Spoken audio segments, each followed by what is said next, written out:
Bienvenidos a Libros en 20 minutos. Soy Andrés Aguilar y en este espacio compartimos libros que llaman la atención, que invitan a pensar y que vale la pena tener presentes. Vamos directo a sus ideas centrales para conocerlos desde adentro.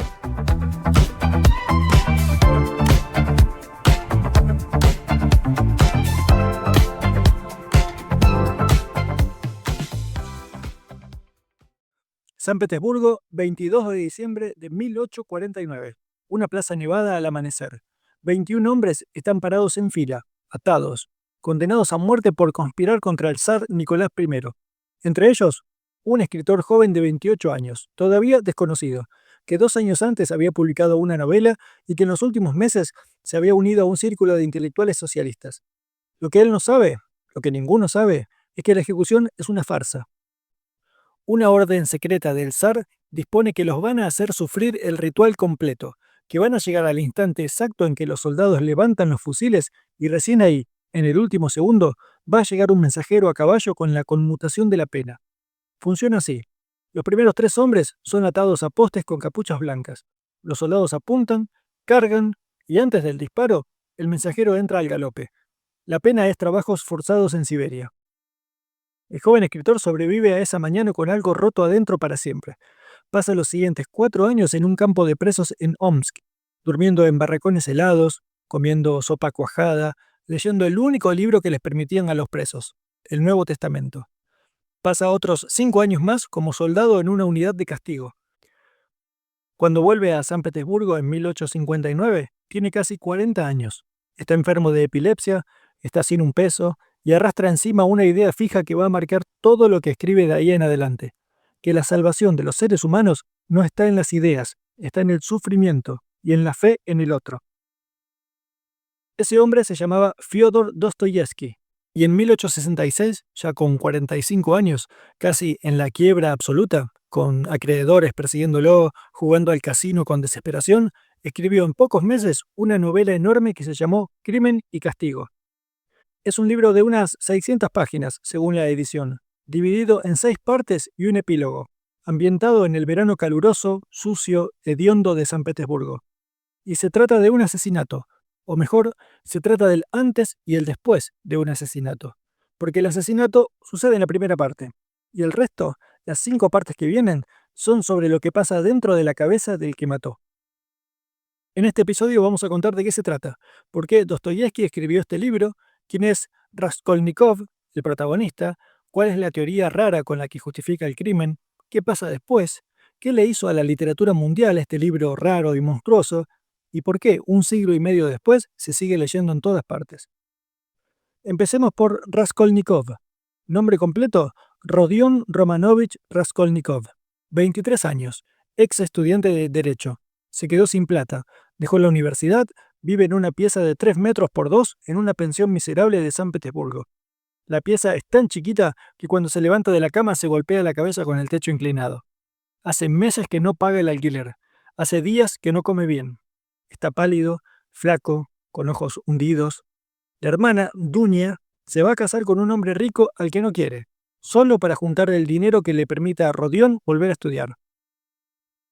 La madre, viuda, le manda cartas que él lee con culpa. Está hundido. En medio de todo eso, en su cabeza hay una idea fija. Una idea que viene de un artículo que él mismo escribió meses antes para una revista universitaria. La idea es la siguiente. La humanidad, dice Raskolnikov, se divide en 2 grupos. Por un lado, los hombres ordinarios, la masa, los que tienen que obedecer las leyes morales y vivir como ovejas. Y por el otro, los hombres extraordinarios, los Napoleones, los grandes legisladores, los grandes conquistadores, los genios, que están por encima de la moral común. Y estos últimos tienen, según él, el derecho a transgredir, a matar incluso, si eso sirve para una idea grande. La sangre derramada por un Napoleón vale como pago razonable por las cosas nuevas que ese Napoleón le aporta al mundo. Raskolnikov, encerrado en su cuarto, sin trabajo, sin futuro, empieza a hacerse una pregunta brutal. ¿Yo soy uno de esos extraordinarios o soy parte de la masa? La única forma de saberlo, decide, es hacer lo que un extraordinario haría sin culpa. Tomar una vida que considera inferior, para usar su dinero en algo superior. Y hay un blanco perfecto cerca de su pieza. Una vieja prestamista. Aliona Ivanovna, mezquina, codiciosa, que le presta plata a estudiantes hambrientos a cambio de objetos personales y los desangra con intereses. Una mujer que, desde el punto de vista de Raskolnikov, no aporta nada al mundo. Lo único que hace es hundir a los demás. Si él la mata y le saca el dinero, podría ayudar a su madre, a su hermana, a otros estudiantes. Su crimen sería en realidad un acto de utilidad. Para entender de dónde sale esa idea hay que situarse en la Rusia de los años 60 en el siglo XIX. Era una época de fermento intelectual brutal. Acababan de abolir la servidumbre, se debatían reformas, los jóvenes universitarios leían a los socialistas franceses, a los positivistas ingleses, a los materialistas alemanes. Estaba de moda una corriente que se llamaba nihilismo y que un par de años antes había sido bautizada por Iván Turgenev en su novela Padres e Hijos. Los nihilistas eran chicos de clase media universitaria que decían, si Dios no existe, todo está permitido. Las viejas morales son supersticiones. Lo único que vale es la razón, la ciencia y la transformación radical de la sociedad. Algunos llegaban a defender el asesinato político como herramienta de cambio. Dostoyevsky, que de joven había sido socialista, pero que después de Siberia se había vuelto profundamente cristiano y conservador, miraba ese nihilismo y con horror. Y Crimen y Castigo es, en buena medida, su forma de mostrar a dónde lleva esa lógica si se la sigue hasta el final. Raskolnikov es el nihilista perfecto, y termina destrozado por su propia idea. Esa parte teórica es la que da vuelta el libro al revés, porque Dostoyevsky no plantea un asesinato por pasión, ni por venganza, ni por celos. Plantea un asesinato puramente intelectual, un crimen que es también un experimento filosófico, y eso lo conecta directamente con un debate que estaba muy de moda en la Rusia de los años 60 del siglo XIX. El debate entre los nihilistas, los positivistas, los racionalistas que creían que con suficiente razón se podía reordenar el mundo y la moral. Raskolnikov es un personaje que toma esas ideas en serio, las lleva al límite y descubre que el cuerpo humano, el alma humana, no aguantan llevar una idea hasta el final. El crimen sucede al principio del libro. Raskolnikov visita varias veces a la prestamista para empeñar objetos suyos, mide tiempos, planea. Una tarde de julio con 40 grados de calor, sin haber comido nada en días, va a la casa de la vieja con un hacha escondida bajo el abrigo. Cuando ella se da vuelta para mirar el objeto que le lleva a empeñar, le da con el hacha en la cabeza y la mata. Y ahí, justo cuando estaba revolviendo cajones para buscar el dinero, aparece Lisaveta, la hermana de la prestamista, una mujer simple, casi infantil, que vivía con ella. Lisaveta lo ve, y Raskolnikov, sin pensar, también la mata. Dos mujeres muertas, una planeada y otra accidental, sin necesidad teórica ninguna. La perfección del experimento ya estaba arruinada en el primer minuto. Raskolnikov logra escapar sin que nadie lo vea, se lleva una bolsa con algunas cosas que después esconde bajo una piedra. Vuelve a su pieza tambaleándose y ahí, desde ese instante, empieza el verdadero libro. Las 500 páginas que siguen son básicamente la mente de un hombre que cree que puede vivir con un asesinato encima y descubre día a día que no puede. Lo primero que aparece es la fiebre. Raskolnikov se enferma físicamente.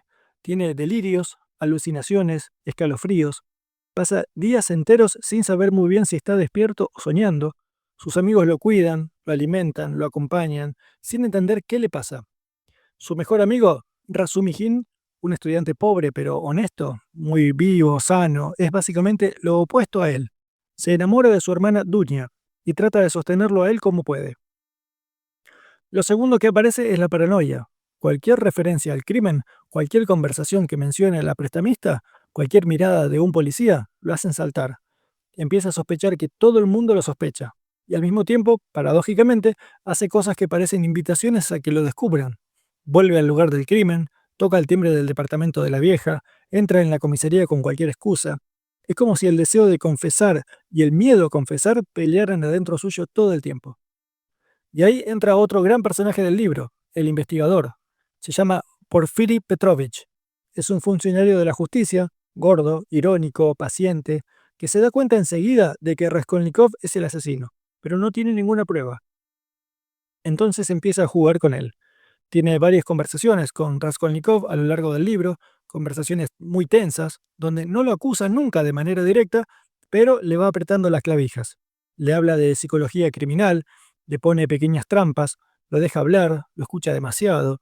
es uno de los mejores personajes investigadores de toda la literatura, y es un antecedente directo de cualquier policía de novela negra moderna que conozca a un sospechoso de memoria y le haga confesar por puro desgaste mental. Mientras tanto, en paralelo aparece Sonia, Sofía Semyonovna Marmeladova, hija de un funcionario alcohólico que muere pisado por un carruaje. La familia es miserable, la madrastra está enferma, los hermanitos chicos pasan hambre, y Sonia, casi una nena, se prostituye para mantenerlos. Se prostituye contra su voluntad y contra su deseo, llorando cada vez. Es profundamente religiosa, y por motivos que ni él entiende, Raskolnikov la busca, va a su casa, le habla, se sienta con ella, le pide que le lea el Evangelio. La escena en la que Sonia, una prostituta de 18 años, le lee a un asesino de 23 el pasaje de la resurrección de Lázaro en una pieza miserable, a la luz de una vela, es una de las escenas más famosas de la literatura del siglo XIX. Conviene detenerse un poco en la familia de Sonia, porque Dostoyevsky le dedica páginas y páginas. El padre, Mermeladov, es uno de los personajes más patéticos y a la vez más compasivamente dibujados de toda la novela. Lo conocemos en la primera parte del libro, en una taberna, cuando Raskolnikov está dando vueltas por la ciudad antes del crimen. Mermeladov le cuenta toda su vida en voz alta, borracho, llorando, que perdió el empleo, que se gastó la última plata de la familia en alcohol, que su mujer, Katerina Ivanova, está enferma de tuberculosis, que su hija mayor del primer matrimonio, Sonia, tuvo que prostituirse para que sus hermanitos comieran.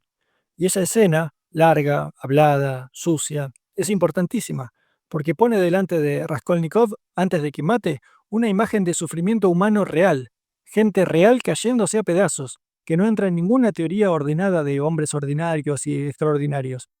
Marmelado muere atropellado por un carruaje al final de esa parte, y Raskolnikov, con la poca plata que tiene, le da unas monedas a la viuda para el entierro, en uno de los pocos actos espontáneamente piadosos que hace en todo el libro.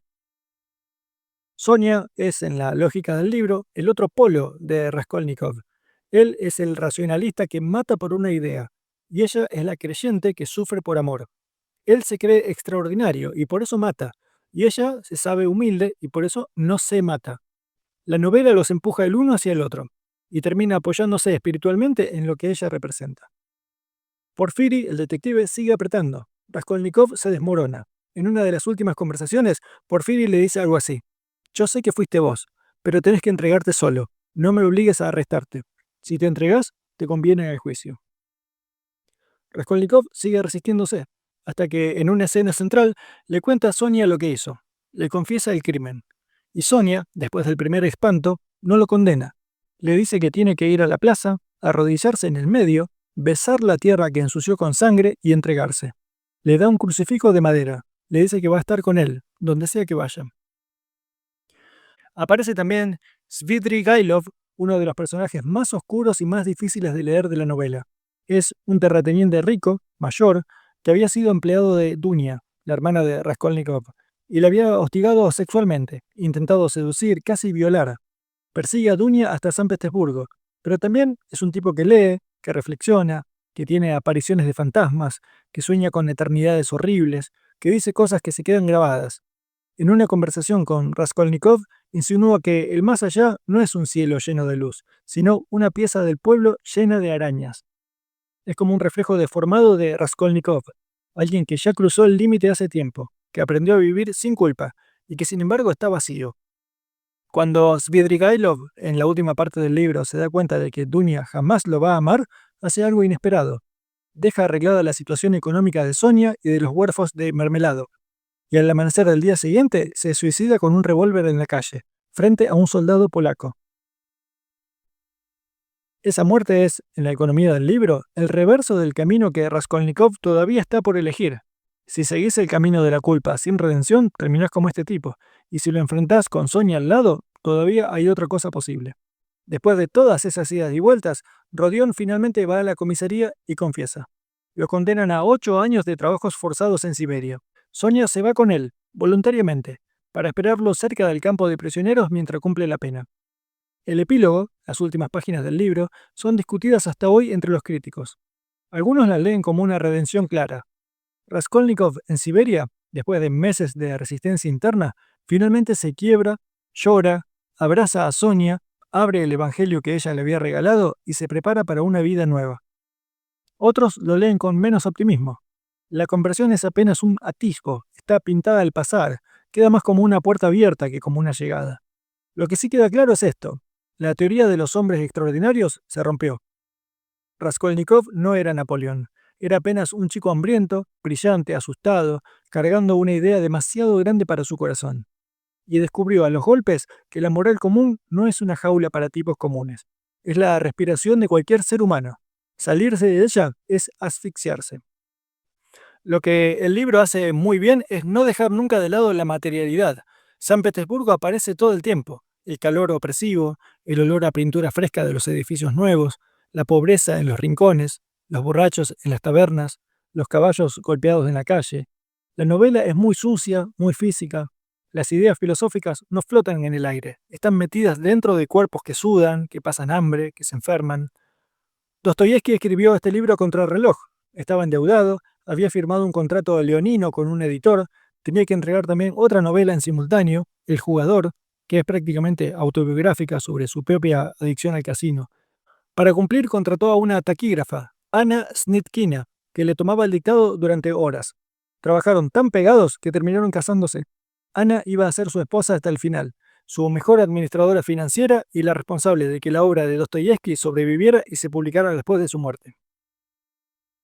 El impacto del libro fue enorme casi enseguida. Se publicó por entregas en una revista, y Rusia entera siguió la historia capítulo a capítulo. Después se tradujo a todos los idiomas europeos. Nietzsche en Alemania lo leyó y dijo que Dostoyevski era el único psicólogo del que tenía algo que aprender. Sigmund Freud lo citaba con frecuencia. Albert Einstein dijo que de Dostoyevski había aprendido más sobre el alma humana que de cualquier otro autor. En el siglo XX, Crimen y Castigo se transformó en lectura escolar en decenas de países. Y la idea del personaje atormentado por la culpa, dividido entre razón y conciencia, se filtró en todas partes. Cualquier protagonista de novela policial moderna que mate y después no pueda dormir, tiene un poco de Raskolnikov adentro. Hay un detalle técnico que vale la pena mencionar: la novela está escrita en tercera persona, pero el narrador casi nunca abandona la cabeza de Raskolnikov. Vivimos sus pensamientos, sus excusas, sus negaciones, sus oscilaciones.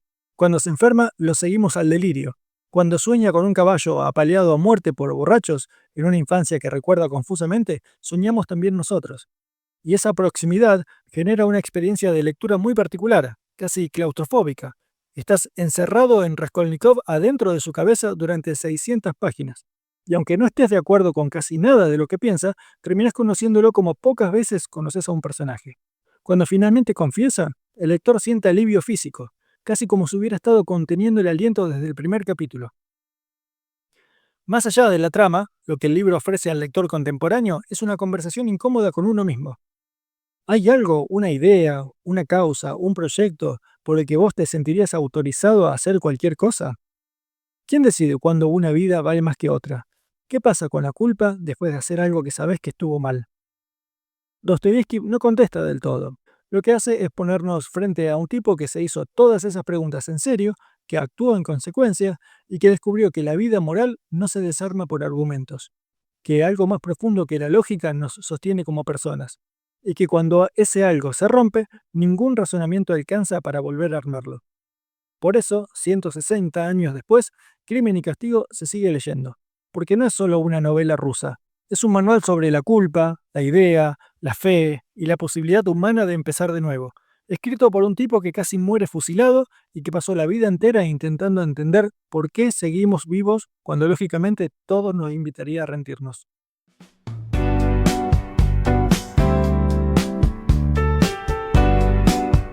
Si te gustó y querés escuchar más libros como este, suscríbete al podcast para no perderte los próximos episodios.